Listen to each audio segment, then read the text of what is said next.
오탈자, 레이아웃 틀어진 거 이게 반복되면 얘는 꼼꼼하지가 않네. 근데 파일들을 예를 들어 걸어서 준다고 생각해 볼게요. 그러면 일단 자료를 보기 전에 싫습니다. 싫어요. 개인적으로 어떻게 생각하는지 아세요? 야, 넌 기준에 맞게 안 냈어. 땡. 자, 첫 번째, 가장 중요한 거. 포포를 만드는데 대외비 자료가 있습니다. 대외비 뭔지 아시나요? 대외비 자료를 넣어도 될까요? 라고 물어보는 분들이 많습니다. 자, 넣어야 될까요? 말아야 될까요? 그럼 이걸 한번 고민해 봐야 돼요. 왜 넣고 싶을까요? 우리가 대외비라고 하는 자료는 뭐죠? 그냥 비밀스러운 게 아니에요. 왜 비밀스러울까? 내가 혼자 한 게 비밀스럽진 않잖아. 대외비라는 건 기업에서 상품성을 가지고 만든 거예요. 아직 출시되진 않았고. 그 말은 뭐다? 여러분들이 혼자 하는 것보다는 훨씬 더 완성도가 있고 영향력이 있는 그만큼의 돈이 투입된 밸류가 높은 과제일 수 있다. 이 과제를 넣으면 내가 굉장히 잘한다는 걸 보여줄 수 있어. 근데 문제는 뭐냐? 대외비라는 거죠. 대외비. 기업의 가치가 담긴 거예요. 근데 그게 만약에 유출됐어요. 어떻게 될까요? 기업의 가치가 떨어지겠죠.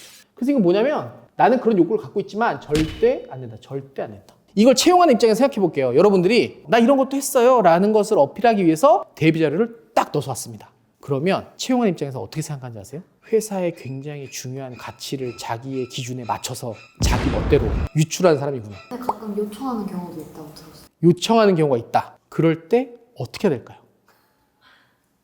이건 사실 신념의 문제예요. 자, 요청한다? 그러면 당당하게 요청하셔야죠. 다른 회사에서 요청하는데요. 드려도 됩니까? 의사결정권이 나에게 있지 않아요. 그런데 통상적으로 그런 요청을 받을 때 내가 입사하고 싶어. 어떻게 됩니까? 원래 가져오겠죠. 그러면 그때는 붙을 수는 있어요. 아니면 그걸 보고 떨어뜨릴 수도 있겠죠. 그렇지만 이 사람은 절대 신뢰라는 걸 얻지 못합니다.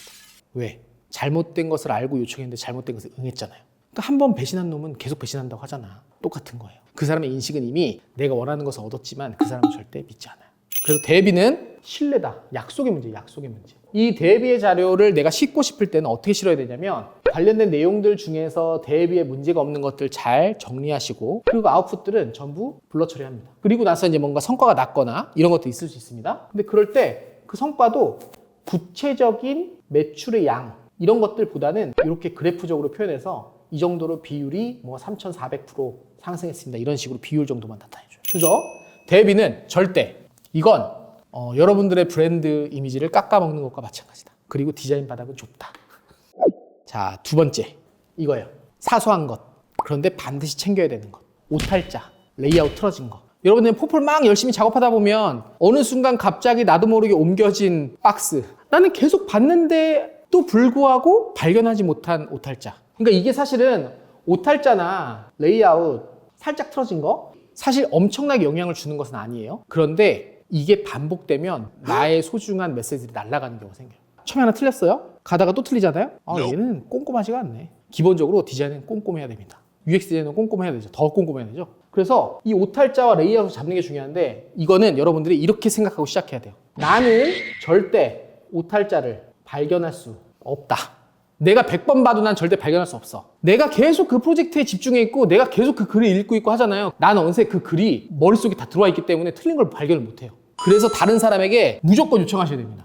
나의 친구에게, 절친한 친구에게, 나의 포트폴리오를 베끼지 않을 사람에게. 그래서 여러분들 소중한 프로젝트의 어떤 전반적인 내용이나 그런 어떤 결과물들이 이것 때문에 안 보이는 경우가 생기지 않도록. 자, 세 번째, 제출 형식. 와, 이거 사람들 참 고민 많은데 이거는 그냥 명확하게 말씀드릴게요. 이거 사실 제출 형식은 뭐 회사마다 굉장히 형식이 다릅니다. 그런데 저는 기본적으로 일단 PDF는 그냥 필수라고 생각합니다. 우리가 PDF가 필수인 이유는 뭘까요? 일단 가볍고 읽는 것이 편하고 이미지들도 잘 나오니까. 다른 것들은 이제 폰트 들어가야 되고 이런 것들은 사실 깨지는 문제들도 발생하니까. 그래서 일단 PDF 필수고요. 그 다음에 여기서 필요하다고 하시면 플러스 노션. 자신의 프로젝트를 막 이렇게 관리하시는 분들 많으니까 여기 플러스 뭐 비엔스, 뭐 드리블.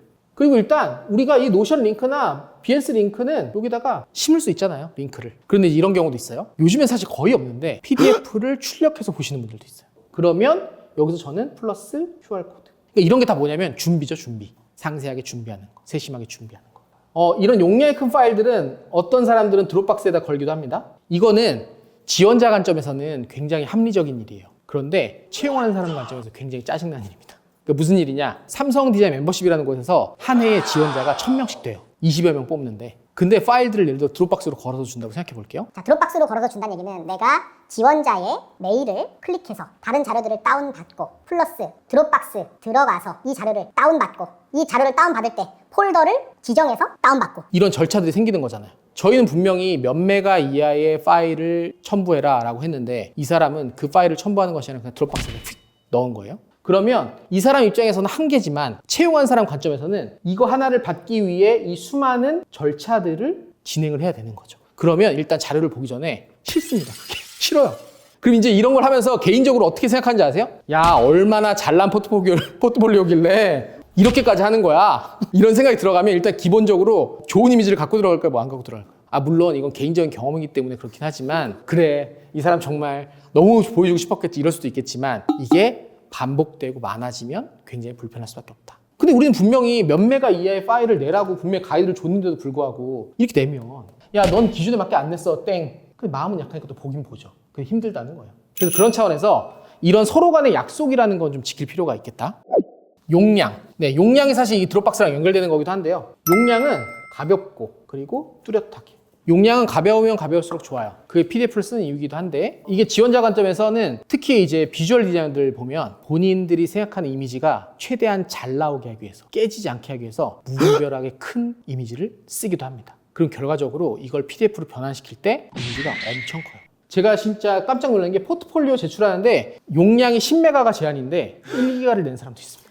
이것도 채용 관점에서 똑같아요. 10메가는 그냥 지원자 파일 클릭해가지고 다운받으면 돼요. 1기가를 다운받으려면 어떻게 해야 돼요? 다운로드를 기다려야 됩니다. 쭈르륵 쭈르륵 쭈르륵. 그럼 그것 때문에 딜레이 걸리는 거예요. 여러분 렌더링 걸어보시면 아마 이해하실 텐데. 그럼 이제 파일 다는 거 느려지고 막 컴퓨터 느려지고 막 짜증나는 거죠. 그래서 그런 관점에서 파일은 가벼워야 되고 그리고 사람들이 막 그런 것도 많이 물어봐요. 아니 PDF를 아무리 압축해도 파일이 그 사이즈 안에 안 들어갑니다. 어떻게 해야 됩니까? 저는 그런 거 진짜 물어보는 게 너무 짜증나요. 왜 짜증나냐면 인터넷에 찾아보면 너무 많거든요, 방법이. 근데 그냥 물어봐, 아무 생각 없이. 그 요즘에 그 PDF 파일을 굉장히 싸게 줄여주는 사이트들도 있고요. 유료 내면 더 줄여주는 사이트들도 있어요. 그래서 우리가 이제 그런 정보들을 사실 몰라가지고 이제 더 이상 줄일 수 없는 것들은 아니잖아요. 일단 기본적으로 그런 분들은 나의 이미지의 사이즈를 어떻게 만드는 것이 최적화하는 방법인가를 유튜브에 검색해서 찾아보시고 그래서 꼭 그 작업을 최적화되게 만드신 후에 제출하시는 걸 말씀을 드린다. 회사의 제출 가이드.